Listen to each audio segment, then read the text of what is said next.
Good afternoon. Welcome on behalf of Women in Business Committee of the Tower Club and the Dallas Executive Women. I welcome you to our virtual event. Women suffragists, the fight continues. I believe a lot of you in this call would agree that there is still plenty of work to be done. I am the chair of Women in Business Committee, Yasmin Bonilla. In normal circumstances, this event would have been hosted at our beautiful building in Tysons with an amazing view, delicious food, but as all of us know, that cannot be possible right now based on current environments. I encourage you to please visit us once things become a little bit more normal, which all of us want. Come and see us. Enjoy a glass of wine, and we love to host you. Who are Women in Business Committee, and what is it that we do? The three pillars of our mission statement are to network among each other and with our club members, which we have over 900 members. We give back to our community, and we do that by fundraising, by hosting shareable events, which a lot of you are aware in the past we've been part of. Also, we empower our members by hosting events like this one, where we bring knowledge, information, and we provide great advice to our members. We also love to partner up with successful groups like Dallas Executive Women. We are thrilled and excited to be part of their partnership. We have put an amazing program for you today. We have two wonderful speakers and also somebody who is very passionate about this subject. Pat is here and she will discuss later with you. Right now, I would like to ask Dr. Susan Nixon and Valerie Kaiser to join us. Thank you for the opportunity. Thank you. Welcome to all of you. I am the chairwoman of the Dallas Executive Women's Committee, which is part of the Dallas Regional Chamber of Commerce. And I really extend a warm welcome for all of you for participating and joining in this very exciting program, and to know that your money is going towards building the Turning Point Suffragist Memorial. I also want to thank our partners, the Women in Business Committee, part of the Tower Club. I know they've worked really hard planning and organizing and putting this program together. So I extend a warm welcome and a deep appreciation for all the work that you've done to pull this all together. Just a fascinating job. I also want to appreciate our featured speakers, Boggs Roberts and Dorri Scott, for bringing your expertise in equality and diversity, inclusion, and women's history to this platform. Your voice really matters and will help educate all of us more about this very important issue that's going on in our country. DO, as we're referred to, is dedicated to helping women leaders leverage their experiences and resources to promote power and excellence of women in leadership. We're about 100 women strong, and membership is always open if you're interested. Our committee members are talented, accomplished executive business women who are doing businesses locally, regionally, nationally, and globally. To follow up on this exciting program today, the DO Committee and the Dallas Regional Chamber of Commerce has put together an event on October 19th that I just want to share with you, because I'm sure some of you want to follow up to this exciting program today. It is called the 2020 Women's Rights Then, Now, and Moving Forward.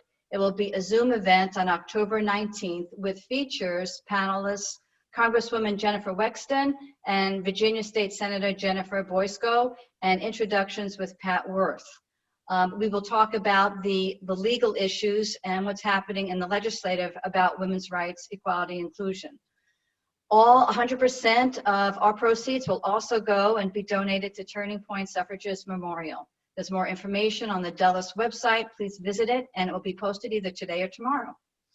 We are so fortunate to have Val Kaiser here, who is the president of the Dallas Regional Chamber of Commerce and the CEO of Eldon Street Financial as our gold sponsor. I really want to thank Val for her continued support of the business community through her great leadership, and Eldon Street Financial for their continued sponsorship of programs that educate, inform, and inspire. I warmly welcome Val to the platform. Thank you, Suzanne. Thank you, Yasmin. I'm really looking forward to this program. And I'm here today. I want to take off all of those hats and just be here with you as a woman and a sister. I read this letter to the editor in the paper this morning. I'd like to share it with you because I think it resonates across the century with the women who fought so hard for our right to vote and what we're experiencing now. The author is Emily Carrick-Sarusco of Silver Spring.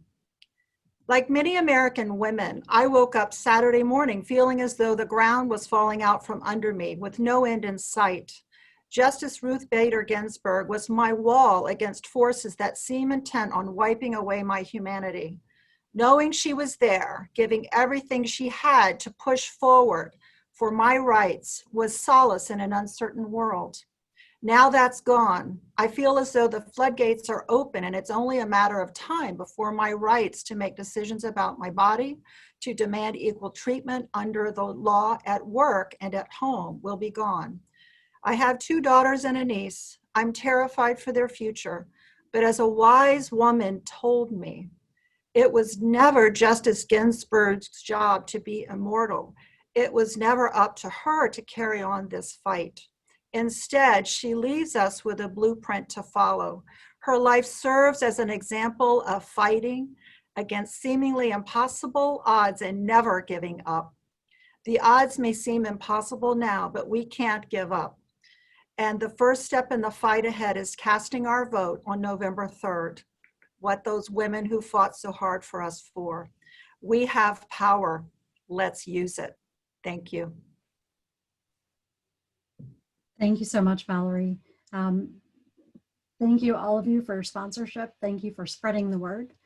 I'm very excited to introduce Pat Worth, who I've known for a long time now, and I'm a huge fan of, not only as a business leader, but as Executive Director and CEO of Turning Point Suffragist Memorial. So Pat, I'm going to turn it over to you to talk a little bit about Memorial. I need to thank Dew and the Women in Business Committee at the Tower Club for hosting this. This was a surprise to me.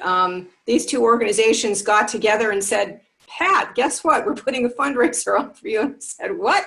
And I was so pleasantly surprised, but so many members of both of these organizations have been supporting our organization almost since its inception, which was 2008.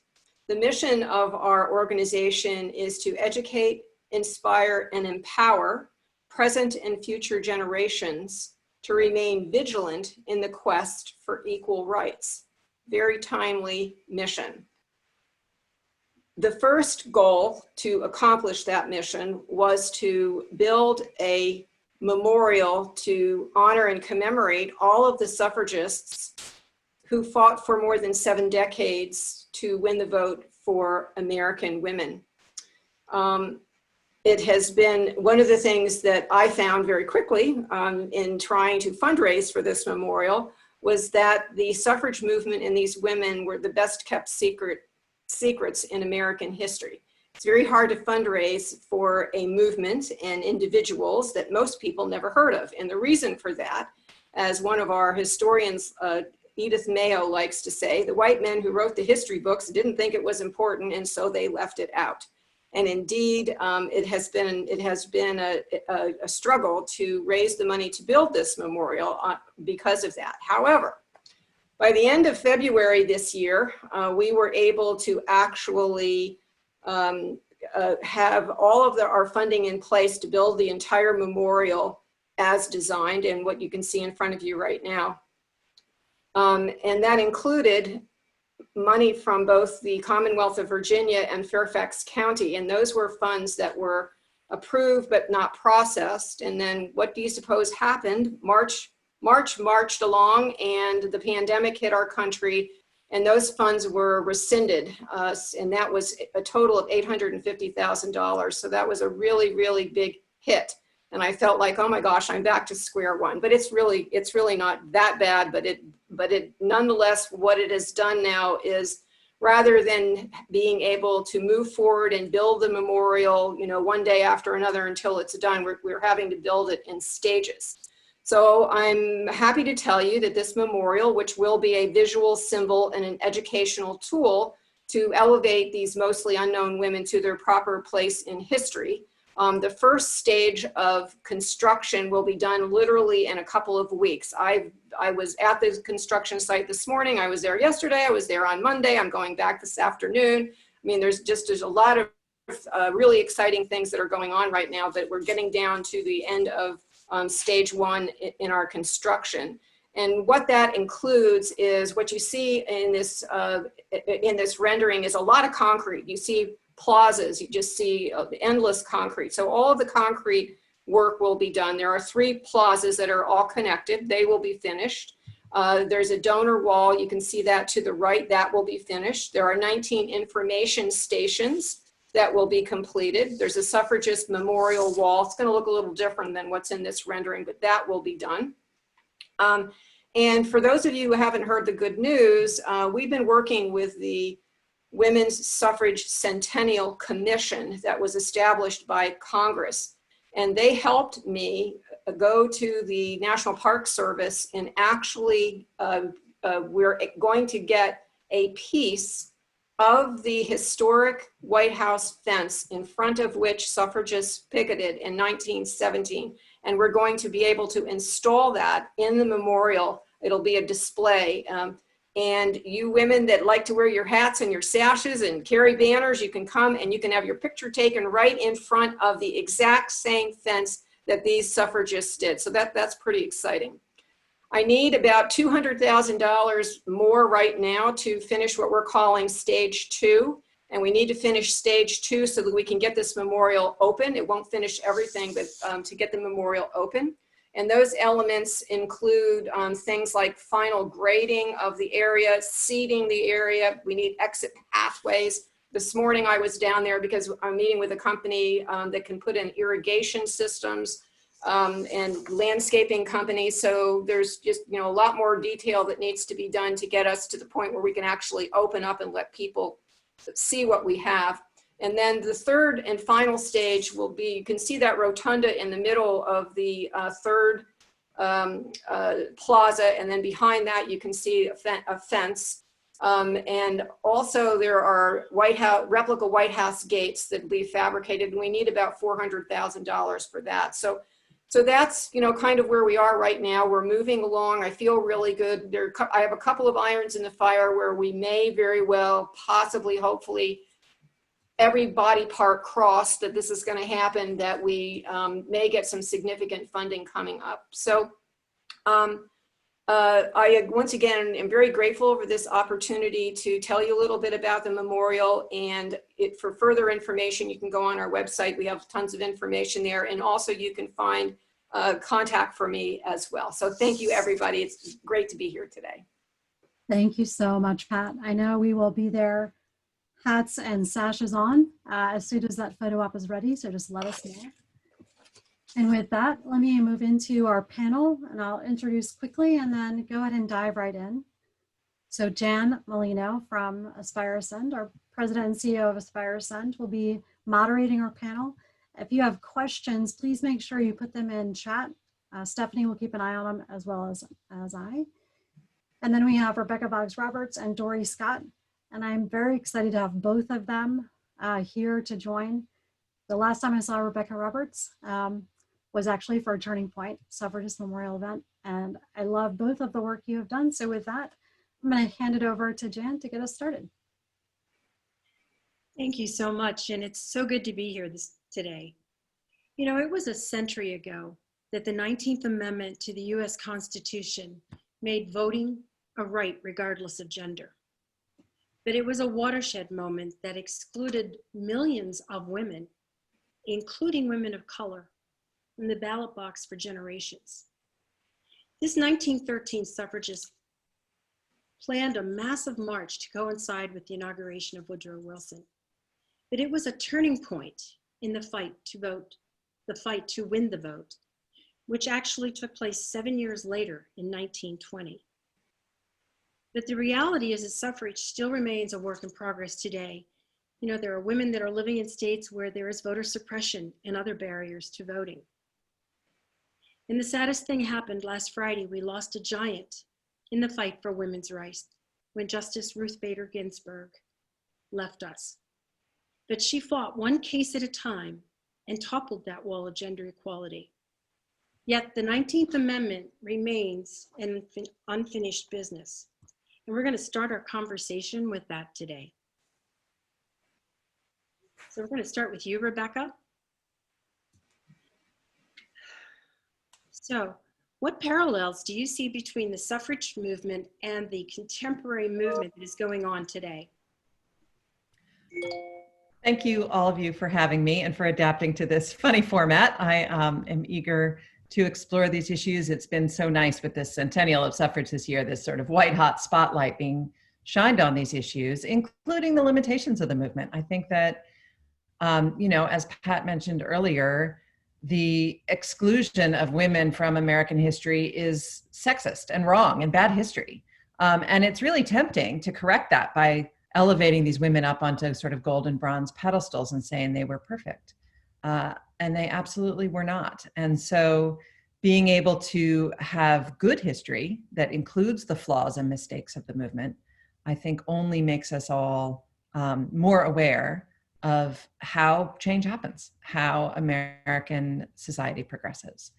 And there are so many parallels, not just in terms of what women are fighting for and what all sorts of social activists are fighting for, but also their tactics. You know, I mean, most of us live here in the DC area. How many times have you been stopped in traffic for a march down Pennsylvania Avenue? The suffragists invented that. How many of you watched this summer when Black Lives Matter protesters were in Lafayette Square with their signs and then were shooed and violently shooed out of the square by the misbehavior of law enforcement so the president could stand in front of St. John's? That is, you know, exactly what happened with the 1913 parade. The misadventures of law enforcement ended up turning that parade into a much bigger news story than it would have been had everyone just gone home quietly. And then, you know, when that White House fence that Pat mentioned, when protesters in Lafayette Square started hanging their signs on that fence, and it sort of became a work of public art, all I could think of was this image behind me of the National Women's Party activists in 1917 picketing the White House. They were the first ones to do that. That had never happened before. And think about, you know, the mayor painting Black Lives Matter down 16th Street. She could have chosen another street. She chose a street that was in the face of the president. Her tactic there was to remind him about this issue in this very direct confrontational way. And that is another suffrage tactic. That's what the pickets of 1917 were all about. So they weren't perfect. They weren't saints. But boy, does their legacy live on, not just in our own feminist priorities, but in so many ways contemporary social activists are trying to get their voices heard. Thank you. I love the way you put that into context. That was great. Dorri, this 19th Amendment is a landmark turn for America, but it wasn't quite so for Black women. What happened? Can you tell us why it was so different?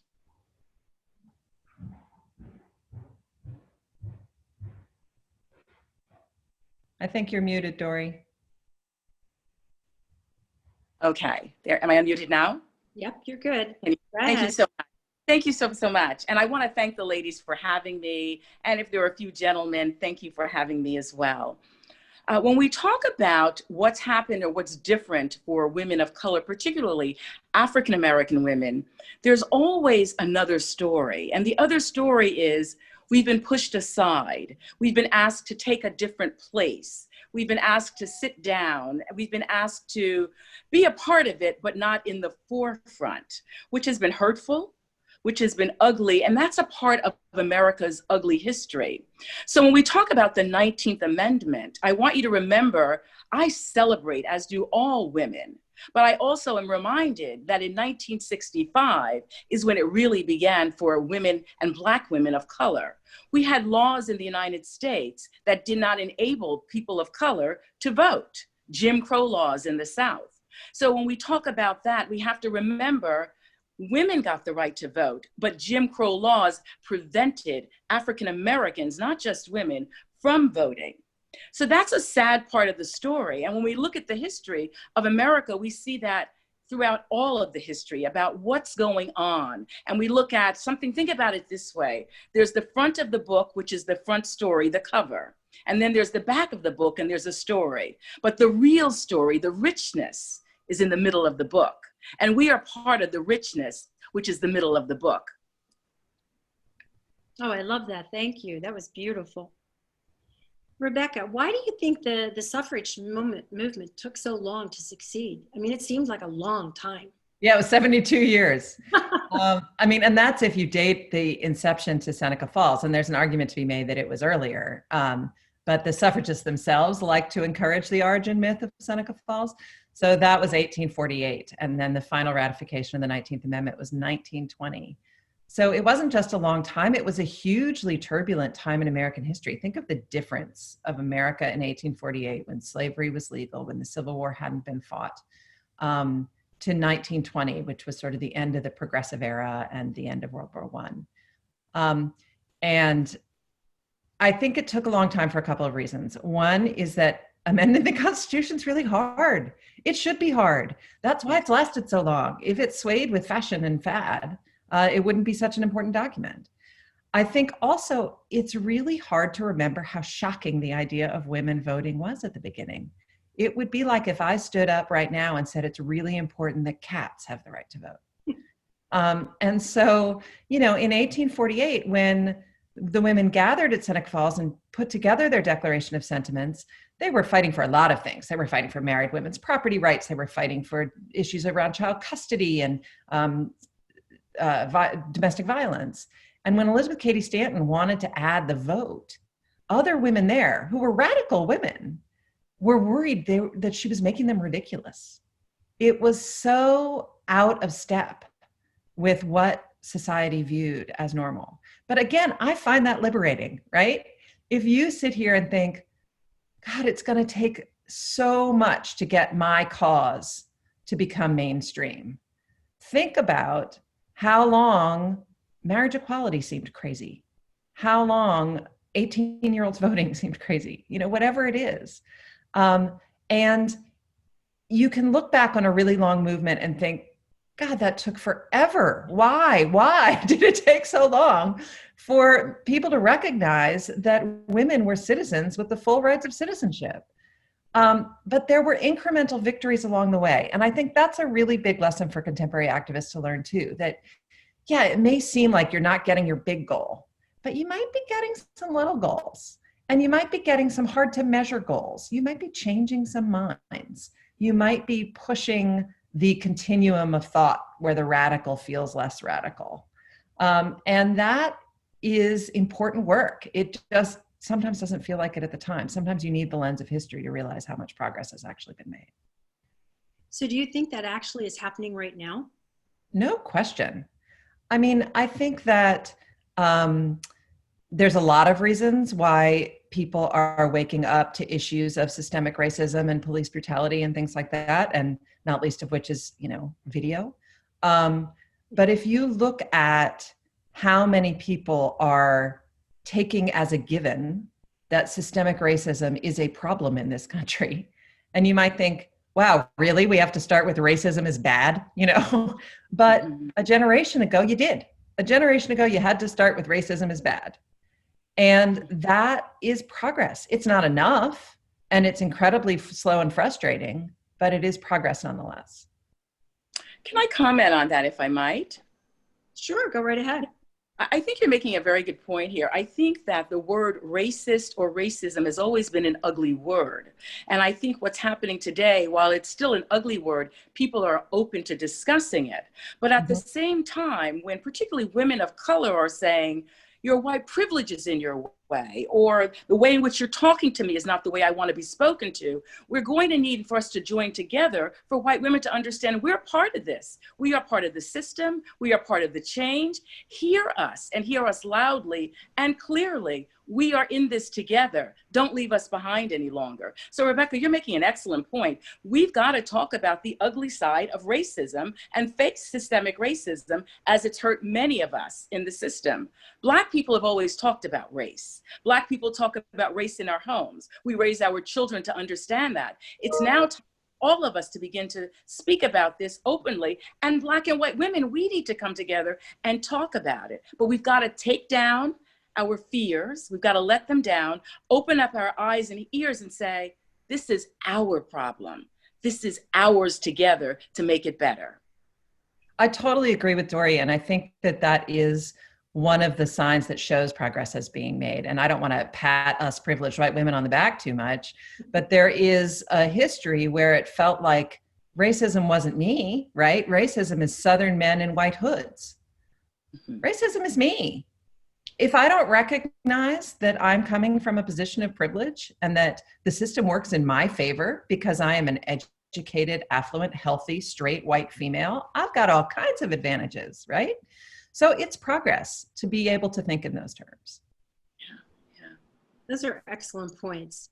You know, Dorri, we don't often hear about the Black women and the pioneers in this suffrage movement. Can you tell us a little bit about them?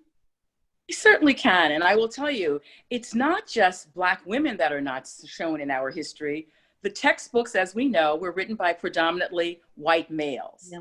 So not only are Black women left out, but Asian women are left out, white women are left out. And one of the things that we can do to move that forward is we can become more educators. We can become writers. We can go to our school boards and say, look, we want to get the real story. So a couple of the women that I'd like to remind you of is one, Frances Ellen Watkins Harper. She was an orator, and she was a prominent writer. She was a poet. She was an essayist. She donated all the money from her books to the Underground Railroad. And I think that's phenomenal that she would take her money to give it to something bigger and better than she was. Another one is Mary Ann Shadd Cary, that's C-A-R-Y. She was the first Black woman in America to publish a newspaper. Well, you know, I love publishers. And so it was really interesting to read about these women who were writing and speaking and telling stories, because the only way they could get their stories out was to write them themselves. She was an attorney. She was outspoken on women's rights. And she was one who wrote for the ballot for women. She also testified, now think about this, this is back then. She testified before the House Judiciary about the importance of the right for women to vote in 1874. Wow. Another African-American woman is Mary Church Terrell, and we know about her. She died in 1954. She was one of the first Black women to earn a college degree in the United States. She founded clubs throughout the country that were related to Black suffragists, and she worked closely with church-based organizations. And why is that important? Because when we think about the number of churches that there are in our communities and the number of Black people that were involved in the movement, the church is still the crux of the community. So if you want to see what's happening, you can find that in churches, and she was one who did that. She was also the founder of the National Association of Colored Women, and their mission went beyond voting. Their mission, as it does for most women who are suffragists and women of color, it's job issues, training, equal pay for women, educational opportunities. She also was an educator. She was a writer. She was involved in many Jim Crow laws, because remember, Black women were not allowed to vote because of Jim Crow laws, and she fought for that.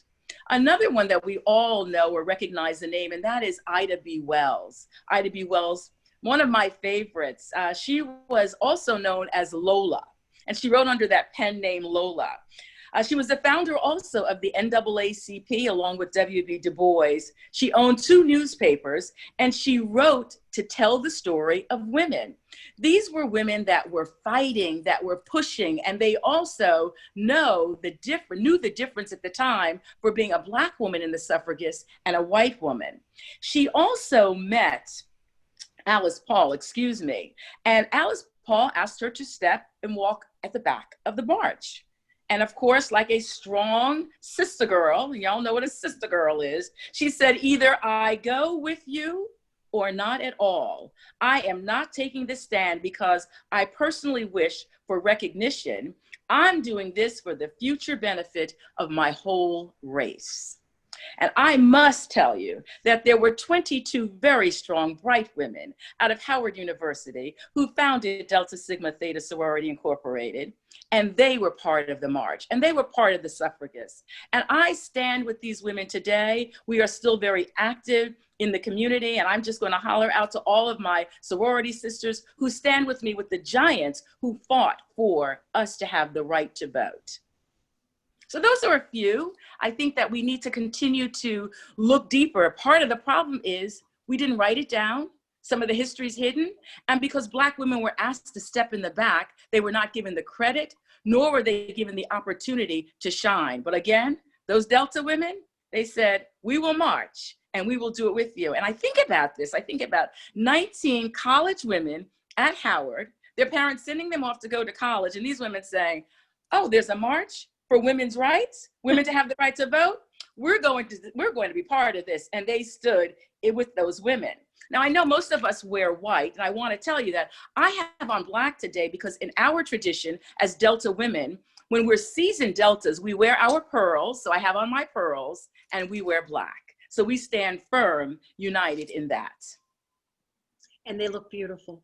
But let me just ask you one more question. So we have this movement, and now we have Black Lives Matter. Mm-hmm. Are there actual pioneers of that stand out to you? There are many, and I want to say this, when Black Lives Matter came out, it was shunned, and people thought this is a revolutionary. These are people that we don't want to be part of. Black Lives Matter was, many people were coming out and saying, well, all lives matter. We do recognize all lives matter. The difference is when I go to bed every night and it's getting cold and I'm thinking about my 29-year-old son who might want to put on a hoodie, Black lives matter very differently than it does to a person who says all lives matter, because he could be killed just because he's a hoodie and he's Black and someone mistakens him. So that's where that piece of Black Lives Matter takes a whole nother level. And we need all people to stand with us as this movement continues to grow. When I looked at the news last night of Breonna, and I thought, there are really two justices in this country. There's one for Black people and there's one for white people. And we need white women to join us and stand for children. This was a girl, a young woman who was at her home. I need us, we need you to stand with us in this fight for Black Lives Matter. That was beautiful, thank you. Jen, I have one question. I don't know Sure. if, Go ahead. okay. So, and I'm trying to kind of thread our history and what's going on currently. And I'm trying to get my head around modern activities that some say lead to voter suppression. Things like voter ID laws, consolidation of polling sites, and purging of voter rolls. And it's difficult to understand really what is fair versus what is suppressive. And what I wanted to know is whether either you, Dorri, or Rebecca have a viewpoint or on this, and were there parallels in the women's suffrage movement, inclusive of Black women and white women as well? I can answer that a little bit. Go ahead, Rebecca. You can go first, Rebecca. No, go on. Go ahead. In 2013, the Supreme Court invalidated some key aspects of the Voting Rights Act. So that enabled things to change for how people vote. And when I look in predominantly African-American communities, one of the reasons the lines are longer is because they have fewer voting machines. Right. They have fewer people working there. They have changed the red lines. These are things that are part of voter suppression. Rebecca, do you want to comment a little bit more on that? I think you're understanding a little bit of what I was. Question of what's fair and what is suppression. It's almost always suppression. I mean, I feel like you saw this just yesterday in Florida. There was an effort to make it so that if you had some unpaid debts, you couldn't vote. And so Bloomberg went into Florida and tried to pay a bunch of people's debts, and the governor objected. So if you say you can't vote if you have outstanding debts, and then you object to someone paying their debts, then you are not trying to collect debts. You are trying to keep people from voting. And so I think that most people who are insisting on these regulations show their hand pretty easily. They're not even trying to disguise it that hard. And if you dig just a little bit below the surface, it's almost always fewer people voting helps my party.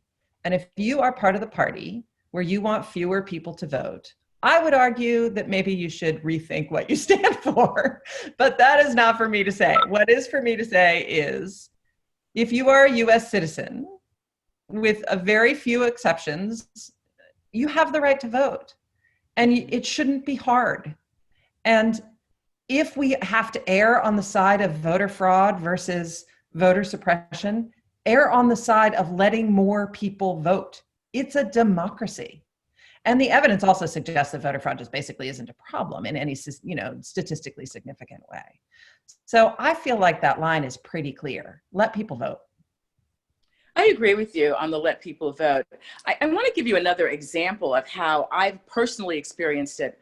My father didn't graduate high school. He left the Jim Crow South to the North for a better life for my sister and I, and my parents gave us that. My father did not write well, and one of the reasons he was not able to vote early on was because he could not even write and spell his name.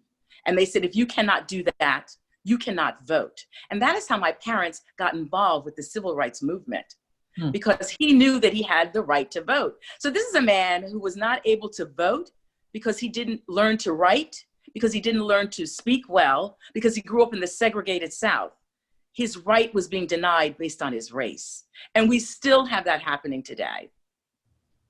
Yeah, absolutely. It's Thank still you. going on. Thank That's you. amazing. Thanks, Stephanie. That was a great question. Staying on that subject for a minute, though, I'm going to stay with you, Dorri. How has history remembered the Black woman in this movement, as it relates to the suffrage movement? How have they remembered these women? Washington Post recently did an article, I think it was out within the last 2 weeks, and that's one of the first articles that I've seen about Black women in the suffragist movement. I think because I'm a Black woman and do a lot of reading, I know a little bit more, but I'm not sure history's been kind to Black women, generally speaking. Most people don't take any classes that have anything to do with Black literature, Black political science, Black history. So unless you are a person of color and you're pursuing that, you're not going to get it. So I think that the world has been unfair. I think sometimes when a Black woman stands up and speaks and talks solely about or predominantly about what her experience is like, she's considered a radical. She's considered to be one who needs to hush up and not talk about the Black movement or talk about the Black experience. I take a different position, and my position is, so long as I can do it kindly with facts that support what I've come to understand is truth, I'm willing to die for it. And I think that there are going to take more of us. I'm working on some written work right now to promote more of what's going on. Again, my sorority is continuing to tell the story. And I think, again, we need white women to join us. The more we can talk about it together, listening and understanding, I think we're going to get better. I think that message that the mayor did in Washington, D.C. was powerful. Yeah. She's a Black woman, but there were so many haters that came out against her. Yeah, that's so true. Rebecca. I'll just sigh on that for a moment. Oh, God. So I know that you've spent a lot of time researching and speaking about the women's suffrage movement, and you have a great admiration for the suffragists. But they came with a lot of mistakes. They came with a lot of flaws, and they had many shortcomings. How can you still admire them? I actually find their flaws liberating. I think that we are all pretty imperfect too. And the fact that they changed the world with all of their mistakes and flaws and biases means that we can also change the world. That doesn't mean that I want to pretend that they didn't make mistakes and didn't do things that make me cringe. And admiring someone doesn't mean putting them on a pedestal. But actually, I think that it doesn't serve anybody, us, them, history, if that's an entity, to pretend they were something other than they were. I don't think it serves to elevate any figure of history beyond their mere mortal status. I think that this ongoing rethinking, criticizing, contextualizing of historical figures is only making for better history and better examples to us real live human beings who are trying to learn from it. Well, otherwise, why learn history? The point of learning history is to figure out what comes next. And if you think these figures were some once in a generation leader that you couldn't possibly emulate, then that's off the table for you. So I can be clear-eyed about their flaws and still admire them. I do not need to dismiss them because they made mistakes. And I think that that is actually a really powerful lesson for activists coming up, because you're going to make mistakes too. Everybody will. There might be a time when you look back and wish that you had been more woke or had been quicker to learn or whatever it was. But that doesn't invalidate your entire cause. So I have no problem balancing those two things at the same time in my head. And if I might, Rebecca, can we forgive ourselves? We are so hard on women. Can we forgive them for what we didn't like and love them for where we are today because of what they've done? Mm-hmm. Right, here, That's here. a really good point. And still admire them too for the cause. Yes, absolutely. Yeah. Well, on that same subject, let's just look at the difference between today's feminists, white feminists, and the Black women activists. What is that about, and how can we make it come together? Dorri, sorry. I'm looking straight at you, sorry. That's okay, that's okay. Let me give you a new term that maybe you are not familiar with, and this was coined by the great Alice Walker, who wrote Color Purple, who is also a Delta. Womanist. We have not heard many Black women call themselves feminists. We call ourselves womanists. Part of it had to do with, when we think about the feminist, she was out fighting for the rights for women. We respect that and love that. But Black women were out working in the world anyway. And so we were women doing what women do. So she coined the term womanist. We are activists. We are advocates. I think one of the things we can do, again, is to recognize the differences. We are different. Our struggles have been different. Honor the difference. And let's honor the word. We've not identified with being a feminist because we were not invited in. We were not invited to the white groups that enabled white women to do the things that they did. They didn't want white women in, so we had to create our own. So we created the Links. We created the Jack and Jills of the world. We created other organizations that are predominantly done and using the needs and taking care of Black women. So allow us in, and we don't have to have our own. Again, we created our names so that we could move things forward. So we want to be part of you, but recognize we might do things a little differently than you. So I think that's number one. Well, I think those are great points. And many of us have daughters. So taking what you've just said, how do you make that better for our daughters today? All of them. Tell her the truth. We've got to talk the truth. Again, talk to your daughter. So here's a very small example. You see a little girl out in the street and she's with you and you're holding her hand and she sees a person who's got my skin color, brown. And the little girl says, "Oh, mommy, she's brown." What a white mother says is, "Shh, don't say that, don't say that." No, she's a Black person. God created everyone. The same thing we've done with having fancy names for our vaginas. No, it's a vagina. Do you understand what I'm saying? I mean, I know, I keep it real. I keep it real. But my point is, like, excuse me? These fancy little names, call it for what it is. Tell the truth. That's the beginning of change. That's how we change things. Call it for what it is. That's great. And I have to say, Jan, I have 3 sons. And strong women raising sons is a pretty important part of this too. You know, Powerful. It's powerful. they're all teenagers. They're knuckleheads the way teenagers are. But when I hear them say something like, "This is easy for me to say as a straight white man, but," right? They still say the thing, but at least they acknowledge where they're coming from. And that to me is victory. That is them understanding that their role in the world is not the default, that white men are not the norm and everyone else is an exception to the rule. Yeah, those are excellent points. We're going to ask one last question of you, Rebecca, and then we'll ask Dorri as well. Is what lessons do you hope today's activists can actually learn from the suffrage movement today to you? Oh, I'm so glad you asked.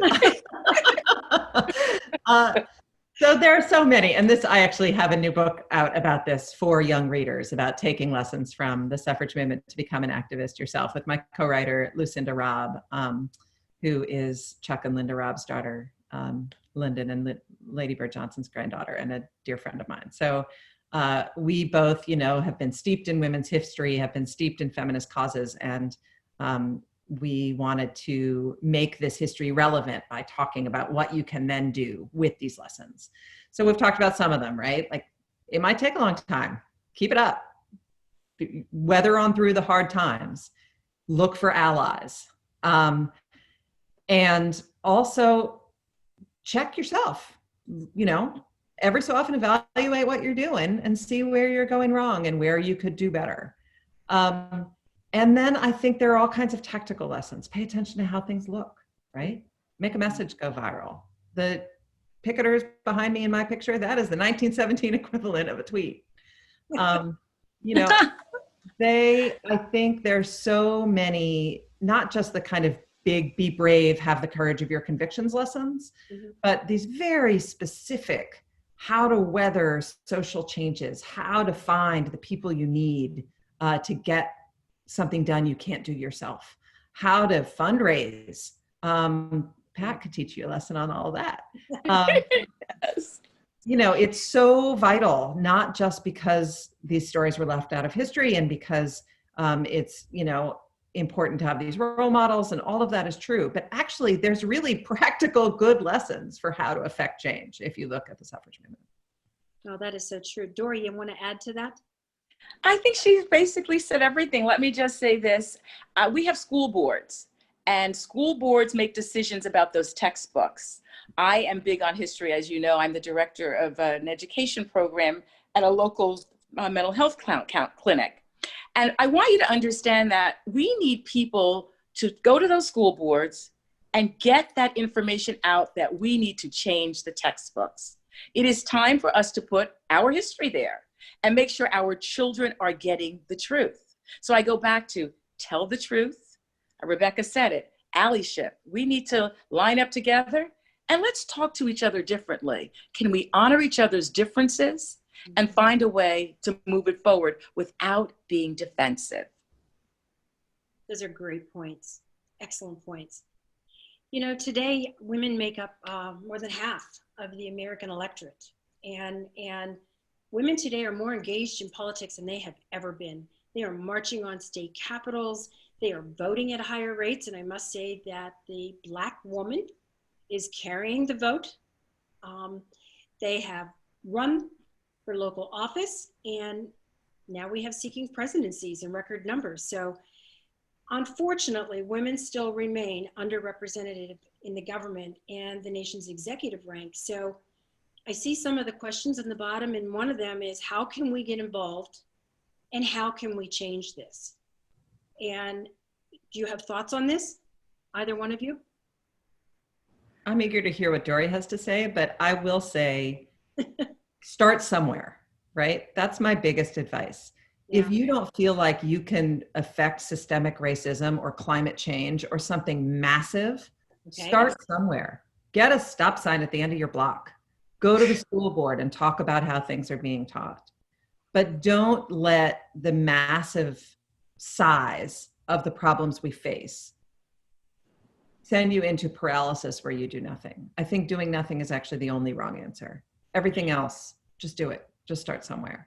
And you will find an organization or a leader that will help you. If you actually want to run for office, the different groups, most of which are nonpartisan, are so oversubscribed with women candidates that they've added all kinds of new training and recruitment tools. Running Start is one I'm involved with, which helps women run for office, and regardless of party. But I would say the only thing there's no excuse for is doing nothing. Doing nothing.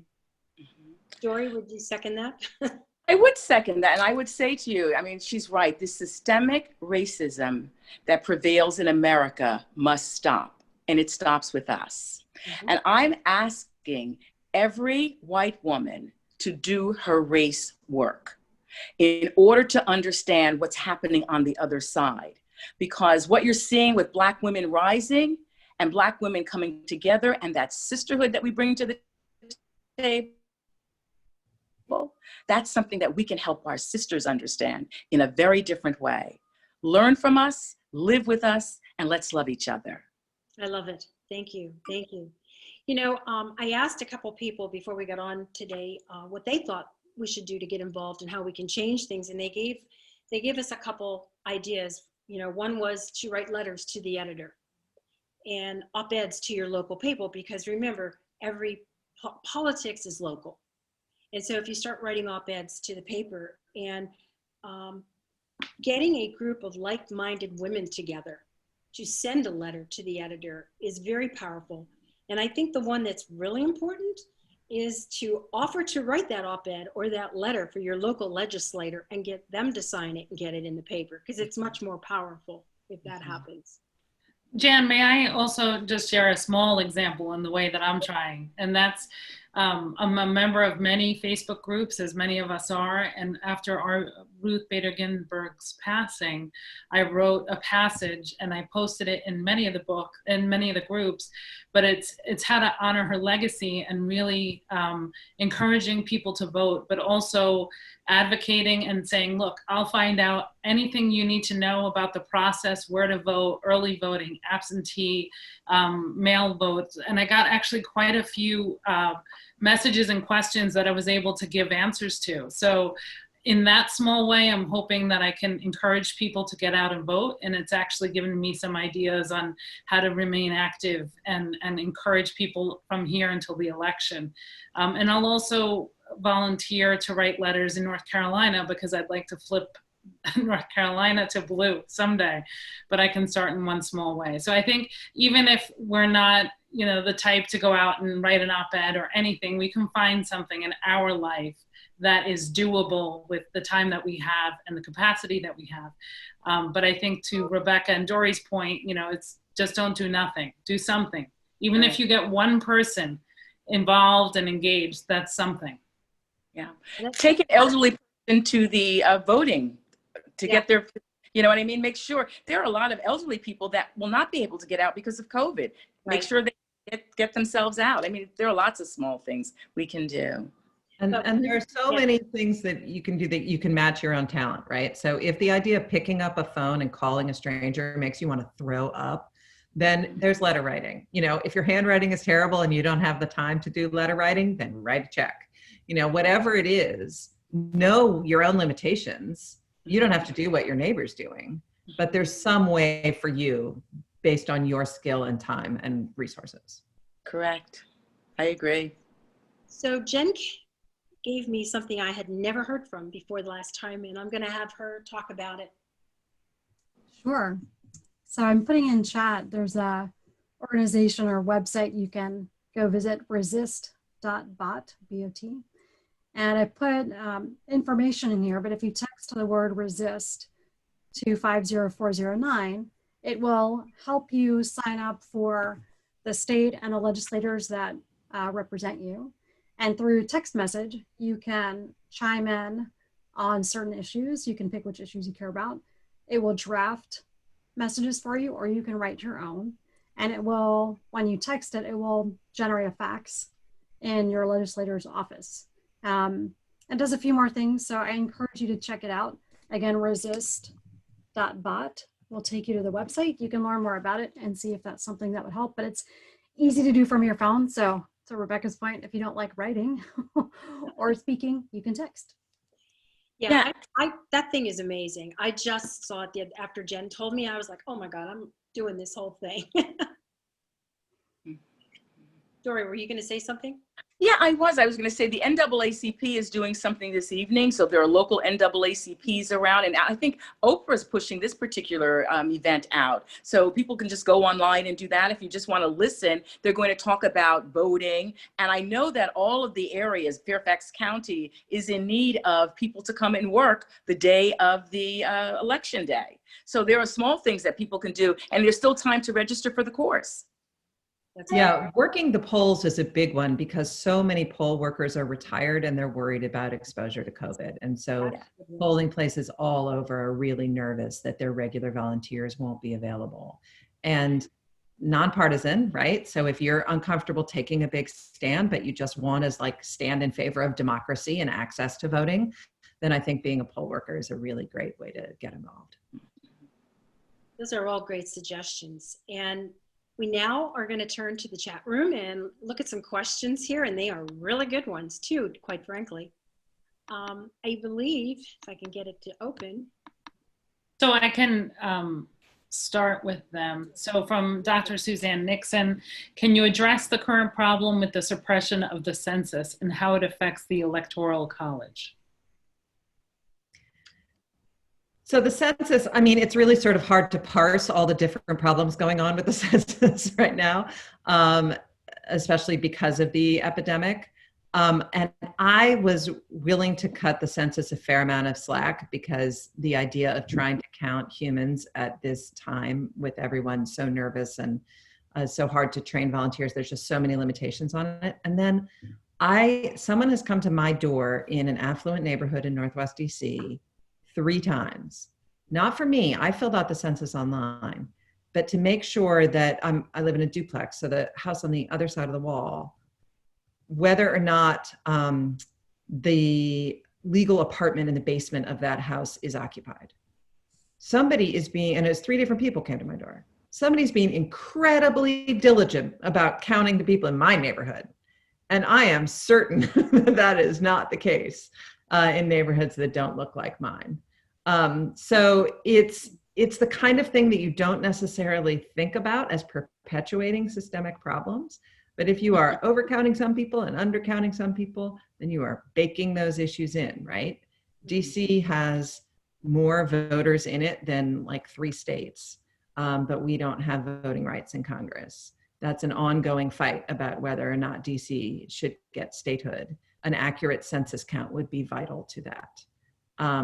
And that's just one of many examples of how undercounting certain jurisdictions is going to have a ripple effect. And because the Electoral College is dictated by the number of representatives you have in Congress, that's the direct effect of it. So I mean, I really do wish them the best. I think that in some ways, a 2020 census does have many more tools because of digital access and because more people have the ability to fill out the forms online than they ever have before.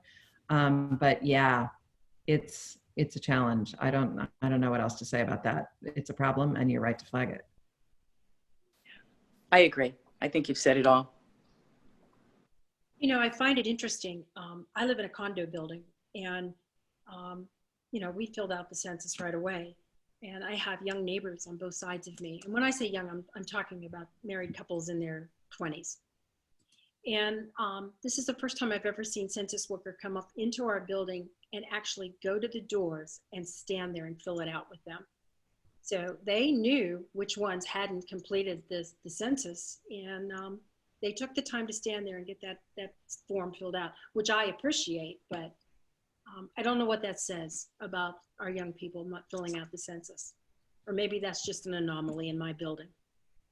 Well, I'm going to add a shout out to, it wasn't Delta, it was a different fantastic African-American sorority where I accepted an honorary award on behalf of my late grandmother about a year ago, and they had done huge PSAs about census. It was such an obvious social justice mission. I'm sure plenty of the Divine Nine is doing that. But, you know, make sure you are counted. This is really important.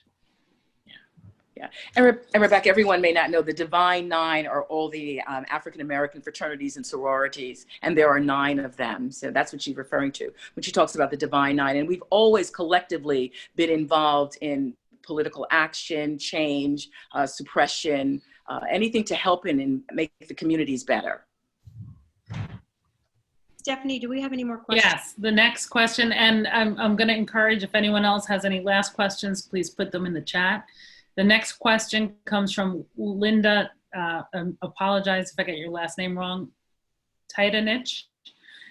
Is it better to send separate emails, texts, faxes to government officials for each issue, or can you combine them into one? And thank you, Linda, for registering to work the polls for the first time in honor of the suffragists. So hope you got the question. I can read it again if necessary. I think flood that mail. Flood that mail. So I totally agree. What the people who are reading the mail are doing is tally marks, right? So they are counting. I got the office got this many letters about climate change. They got this many letters about the school board election. They got this many letters about abortion rights. Like, they are checking off boxes. And so split them up. Yeah, that's a good point. Do we have any others? Anyone else? I don't see anything in the chat. Anyone just even have any questions that they want to speak? Pat wants to speak. Pat, you want to unmute yourself? Oh, there you go. Oh, there you go. So this gets back to something that Stephanie said earlier about what we can do to get involved. And I would like to give a shout out to the League of Women Voters, which celebrated its 100th year anniversary in February. And they have worked and worked and worked. And so if you are in a conversation and people say, well, I'm a little confused and I don't know where to go, whatever, they have established, and Kathleen Pablo is with us today, and she is a longtime expert, very involved in the league and knows a lot more than I do. But they have established something called 411. And no matter where you go into the league and you put in 411 and then you put in your zip code, and they will tell you everything you ever needed to know about where to vote, what's going to be on the ballots. I mean, Kathleen can speak more to it, but for people that are a little confused and because some of us are looking to vote differently than we normally do. I mean, for most of us, we personally go to the polls, but because of COVID, we're looking at doing things differently and doing it by mail and voting in person earlier and that sort of thing. Maybe Kathleen Pablo could speak a little bit more to that, because I think it's extremely important that we all who are on this call, if we get caught up in a conversation and we speak with someone that's a little confused, that is a phenomenal tool that they have developed over the years to make it really simple for people to find out exactly what they need to know. Can we unmute Kathleen? If you go online to vote 411, anything you need for voting, any questions you need answered, you can find there. One of our special efforts in the Fairfax League is registering young people to vote. Oh, We've gone into every single high school year after year. And I think the most recent number I heard was in the tens of thousands of high school kids we had gotten registered. The league also hosts candidate forums. We had one last night, one of the congressional districts, and if you go to League of Women, or just LWV-FA, League of Women Voters of the Fairfax area, you can see a schedule of the forums.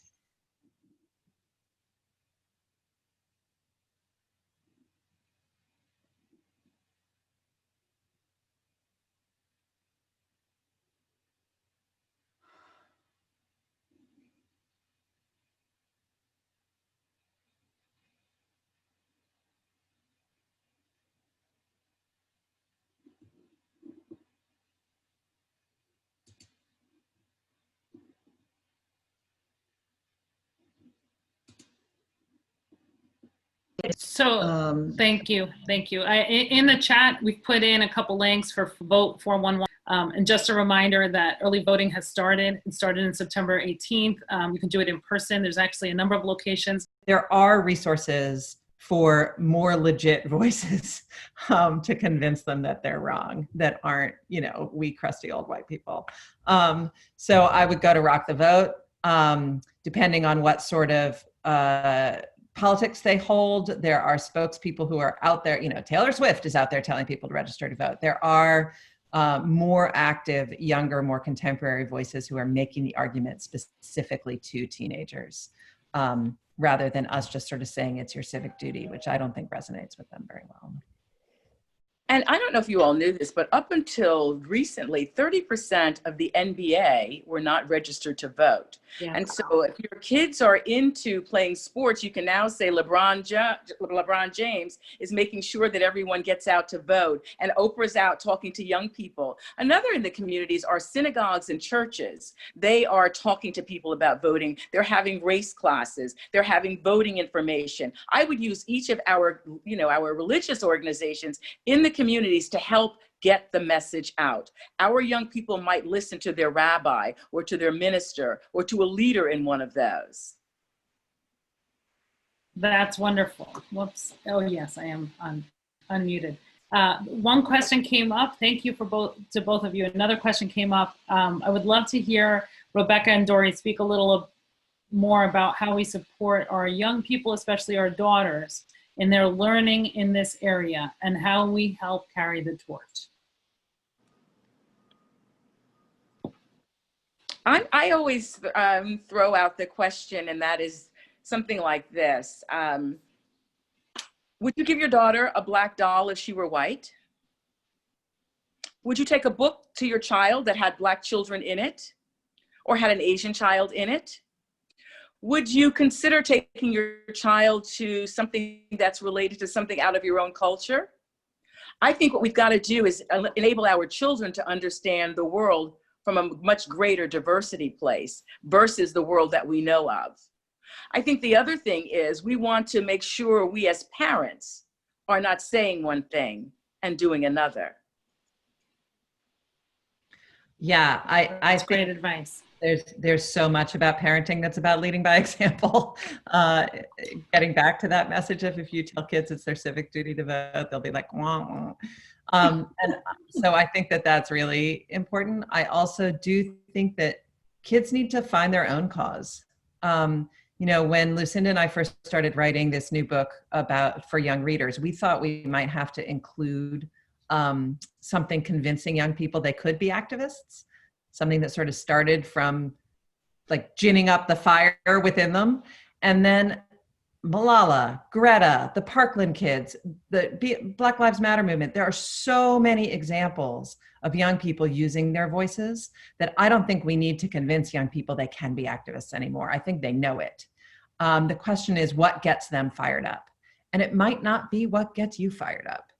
And so I think giving kids the room to find their own voice and their own cause and stepping yourself out of that way is a really valuable part of it too. Mm-hmm. Well, if you recall, the March for Life after the shooting in Florida was one of the major things. And look at how that rally went. Right. This has been an exciting day. This has just been a wonderful conversation. And I can't thank you enough, all of you. I would like to add that we have takeaways that will be given out after this event ends from both Dorri and from Rebecca. We also have 3 videos on Turning Point. So if you don't know about Turning Point, you will learn a lot of great things. And last but not least, we also have some takeaways that you can look at and how you can get involved. Although I think we've heard more on that today than you're even going to get on that piece of paper, to tell you the truth. I would just like to thank everybody, and I want to thank this entire team for working on this. And I have enjoyed it. I hope you all have too. I'm going to hand this back to Yasmin to close us out. And again, thank you so much. Thank you to you, Jan, and to your team. What an amazing job you ladies have done. So let's give it up for them, ladies. They really have put a lot of work into this. To Doreen and Rebecca, my goodness, you are icons to me. Doreen, you are a riot. We have to have wine together. I enjoy you so much. Thank you for sharing your knowledge, your thoughts with us. Rebecca said, you got to start somewhere. Doreen said, let's talk about this. Start doing your race work. And I think we have done that today. Thank you to all of you for making this happen. Myself, as a woman business owner and as an immigrant who can actually vote, I'm looking forward to this year. I really am. I admire and respect all the work and sacrifices that all the women before me have done for me to have that opportunity, and to all of you today. So like Jen said, we're going to follow it up with an email with a lot of great information. Thank you for your time. Come and visit us at the Tower Club. This is one of the programs we do. We partnered up with amazing organizations like the Dallas Executive Women to bring events like this. Stephanie, thank you. Jen, the whole team, both Jen. I hope you have a wonderful weekend, and we love to see you at the Tower Club. Thank you, ladies. Just one more thing. We raised about $3,000 for Turning Point Suffragist Memorial. Yes. So thank you very much for that. Thank you. Thank you.